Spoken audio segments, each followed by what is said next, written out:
Bonjour, je me trouve présentement au 3900 rue Adam, à l'est de l'île de Montréal, au coin de la rue Adam et d'Orléans, pour vous présenter une entreprise à titre d'insertion et d'économie sociale. Je vous présente maintenant le Chez Christophe. Bonjour, mon nom est Suzanne Boudrian, je suis directrice des opérations des ressources humaines au Chez Christophe. Bonjour Suzanne. Bonjour. Présente-moi un cours historique de chez Christophe. Comment ça a commencé? Comment vous êtes devenu à l'entreprise que vous êtes aujourd'hui? OK. Chez Christophe est dans sa 29e année, cette année. Je vous dirais que ça a commencé en 84, où on s'est incorporé, en 85, des premiers repas. En 84, l'histoire, c'est 30 jeunes sur l'aide sociale qui se sont regroupés. Ces jeunes-là avaient le choix entre se loger ou se nourrir, mais que c'était l'impossibilité de faire les deux. Et ils ont choisi de se loger, de ne pas se ramasser itinérants, mais ils se sont ramassés avec un problème de faim. Ils ont décidé que ce problème de faim devait être partagé. Ce n'était pas un problème unique. Ils auraient pu, d'une manière individuelle, décider d'aller dans des soupes populaires, mais ils ont décidé de faire une solution collective. La solution collective, c'est le restaurant communautaire, qui est la première solution et la première production qu'on a commencé au Chez Christophe en 85.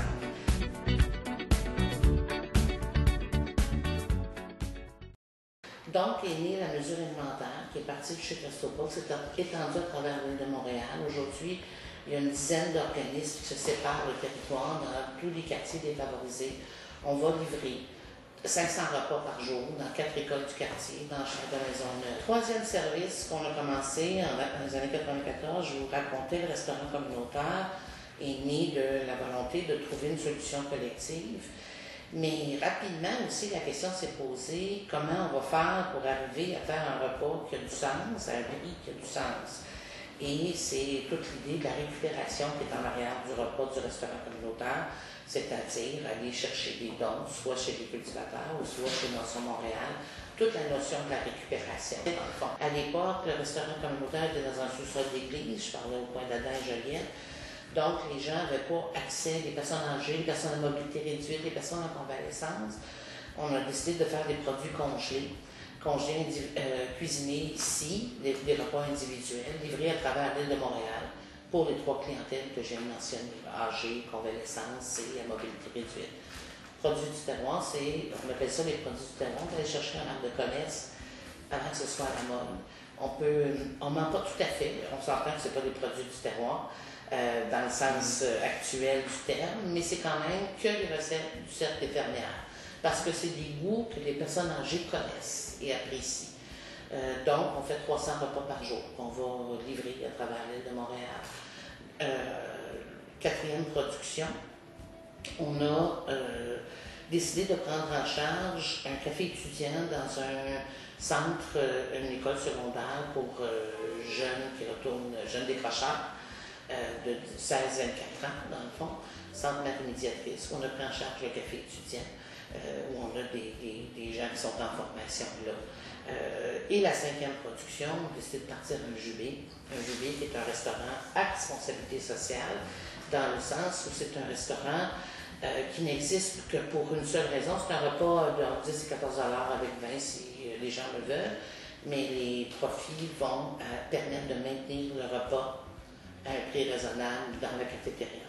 Donc, pour nous, c'est une manière de fonctionner. Donc, on a 5 productions. Depuis 2005, on est une entreprise d'insertion. Je vais parler des 5 productions, mais tout ça est fait par 52 employés salariés, mais également par 80 personnes qui sont en formation. 52 sont en formation dans les métiers de la restauration. Quand je dis formation, je veux dire apprendre les compétences spécifiques et les compétences génériques nécessaires à un métier. On leur donne des cours de mathématiques pour qu'ils apprennent le métier de cuisinier, mais qu'ils soient capables de faire une recette, de passer la règle de 3, les choses de base. Donc, il y a des gens qui apprennent le métier d'être cuisinier, d'autres commis à la réception-expédition, et les 3e vont apprendre le service à la clientèle. On a un 4e groupe qui est en formation comme aide éducatrice. Donc, ces gens-là viennent ici pour intégrer le marché du travail, pour apprendre un métier, mais principalement pour apprendre des attitudes et des habitudes relatives au travail.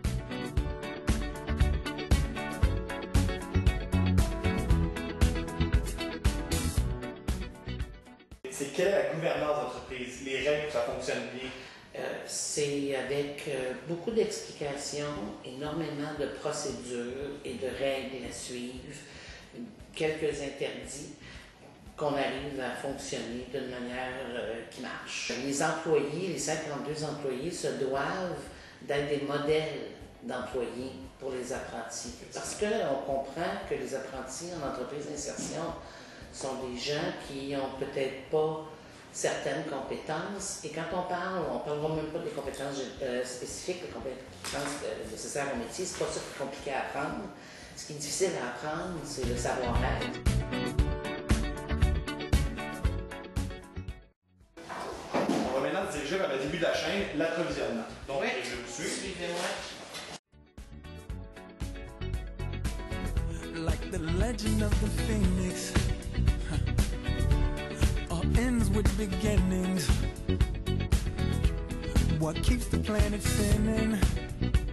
The force from the beginning. On est dans le secteur de l'approvisionnement. Ce que je veux souligner, c'est l'étendue de l'entrepôt qui est beaucoup plus grand que pour un restaurant ordinaire. On va aller faire un tour dans la cuisine. Suivez-moi.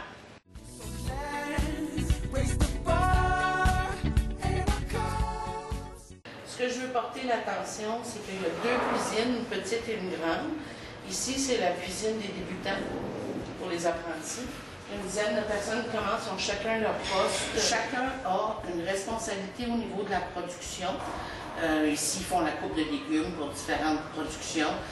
Les intermédiaires font la soupe et la salade pour le repas du midi.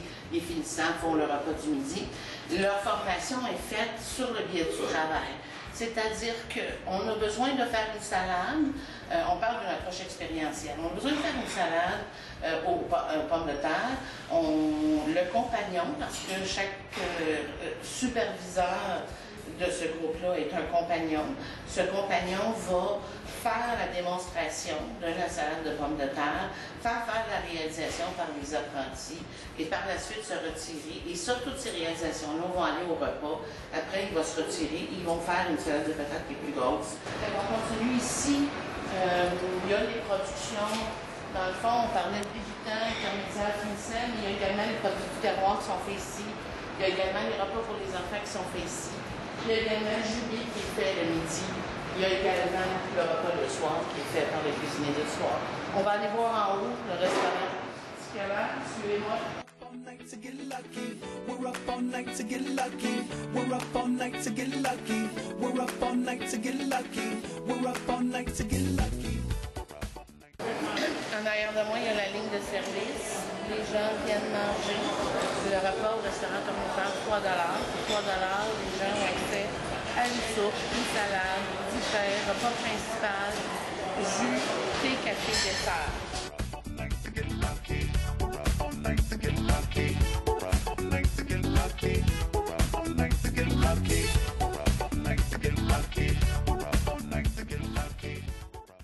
Très intéressant, merci beaucoup. Parfait, ça fait plaisir. Au revoir.